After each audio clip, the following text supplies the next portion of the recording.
Have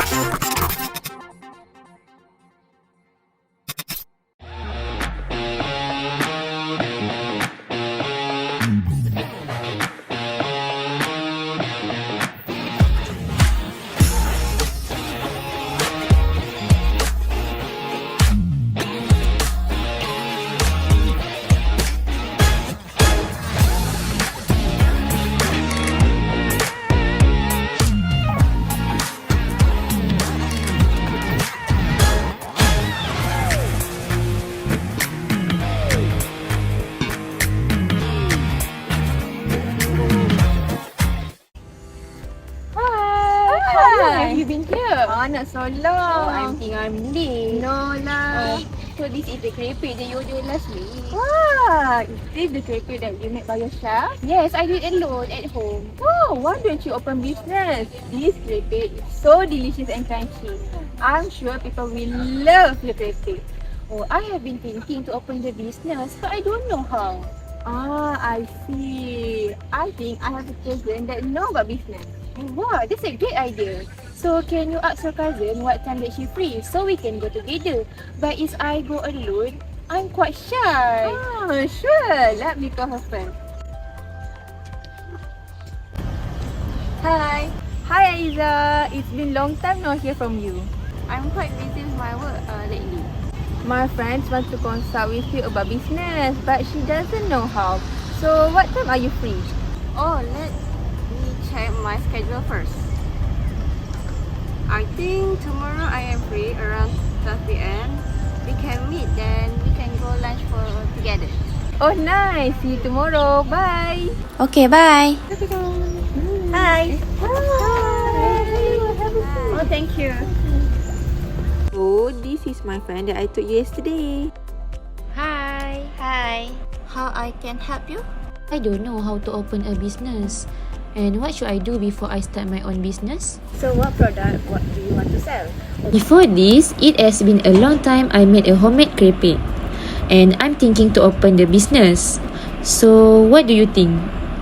So, I think for the first timer like you, it should be SME. Because SME is a good for the first timer who want to do business like you. SME? What is SME?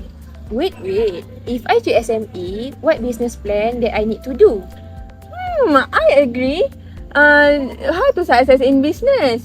Do we should hire employees? But how can I find to quality employees?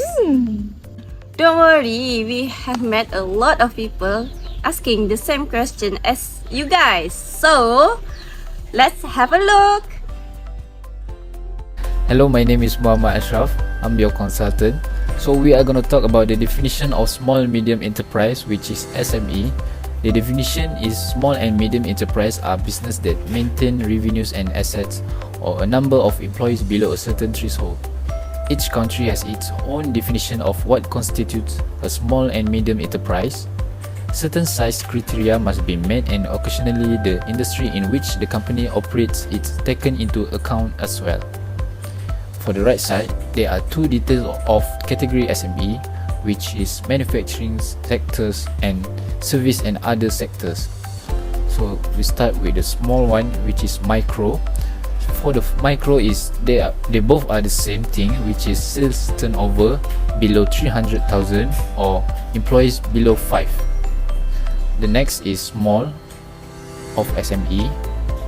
For manufacturing is minimum with 300,000 and below 15 million ringgit, or minimum with 5 employees and below 75 employees.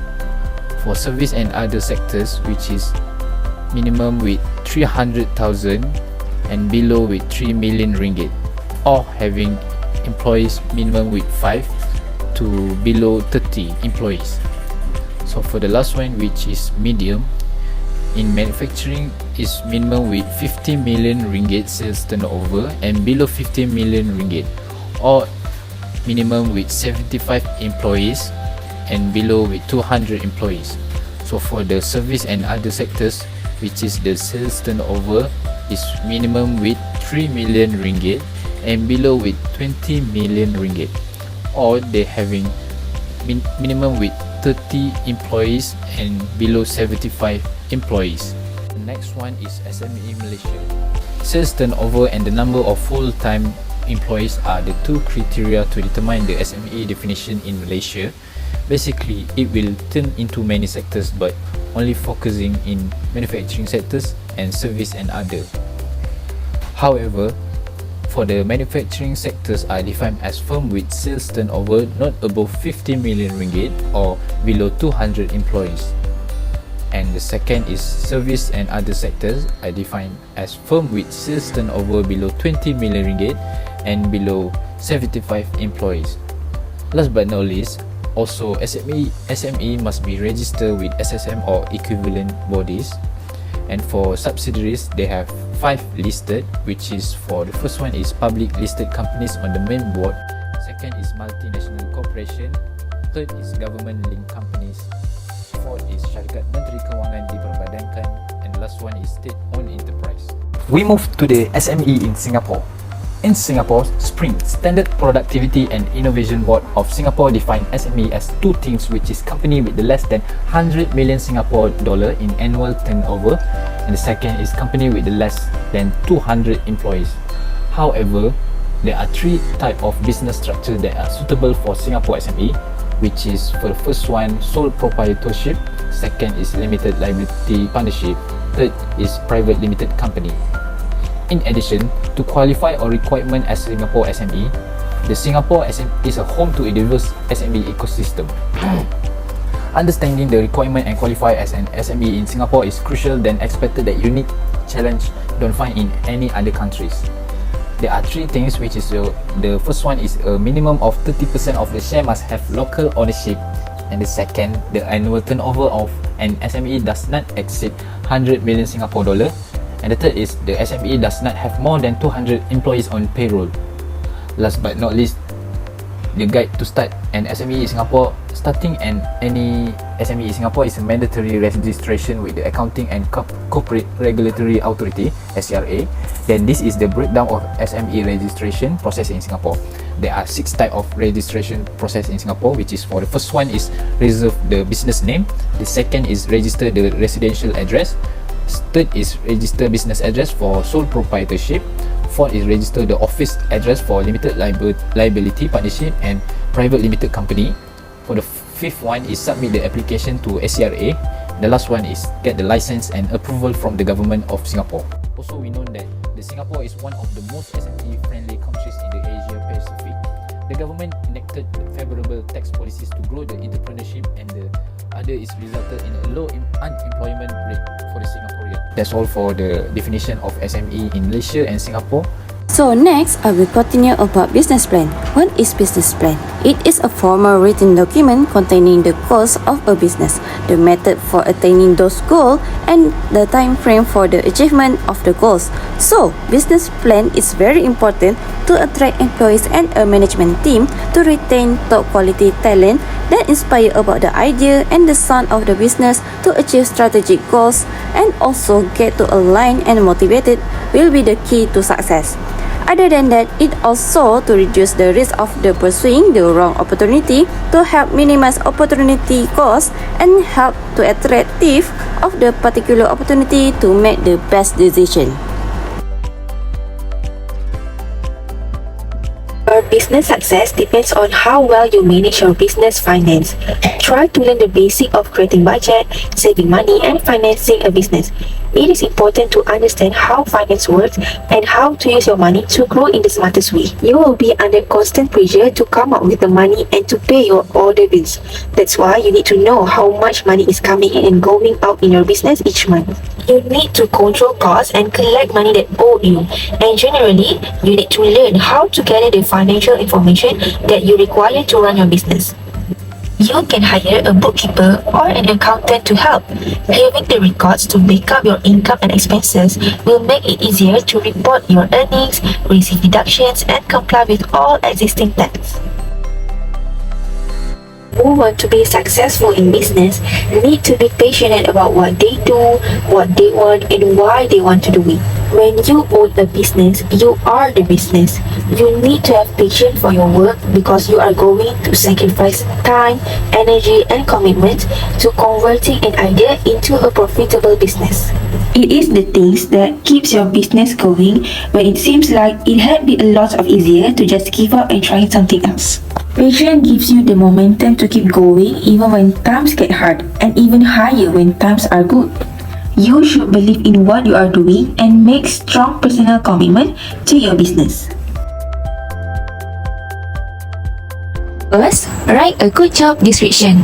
The first step to attracting qualified workers who match your needs is writing a good job description. A well-written job description can make a big difference in finding qualified candidates. Job description divide into three is content, tone, and format. Content, a job description is much more than a simple list of employee responsibilities. It is often one of the first impression a job seeker has of your organization. As such, an effective job description should not only include skill, tasks, expectation, and role requirement, but also give the reader a feel for your company culture. It shows that 7 in 10 job seekers find salary to be the most important aspect of your job posting, followed by benefit package. As such, it can be beneficial to include this information as well. Next, tone. The way you write your job description should match your company and brand. Lastly, format. Format your job description in a way that is easy to read. Use header and bullet points when you're writing out details like requirements and responsibilities, as this will make the job description easier to scan. You will also want to include a clear call to action so that applicants know how to apply. Second, interview the most qualified candidates. Rank and rate your applicants. Your job board should rank applicants based on their answer to screening question, so you receive the most qualified candidates first in your list. After that, conduct one-on-one interviews with applicants who show a clear passion for your mission. Remember, small business candidates care more about purpose and challenge than they do about compensation. Then, interview your top applicants as a team. This is an opportunity to focus on the candidate's soft skills, which are especially crucial at your smaller company. So we can conclude that for those who want to start a business, we have challenges around them to achieving their goals, and they will contribute to the economic growth in create productive employment and work. Other than that, it totally shows that having SME in Malaysia is better than SME in Singapore, where the Singapore country had more challenges to run a business that can't be found in any other country. But Singapore is a friendly SME ecosystem because they want to make a visible, effective to environment, and the unemployment rate are really low at Singapore. Last but not least, the business is a competitive industry whereby it provides the strategy for every company to be more efficient and effective in implementation to be outreach and represent the commitment at the highest level. Also, it has potential to provide more job opportunity of existing and new industry and will have more competitive employee in the future. Oh, now I know how to open the business. Thank you for sharing. Welcome. See you next time. Bye.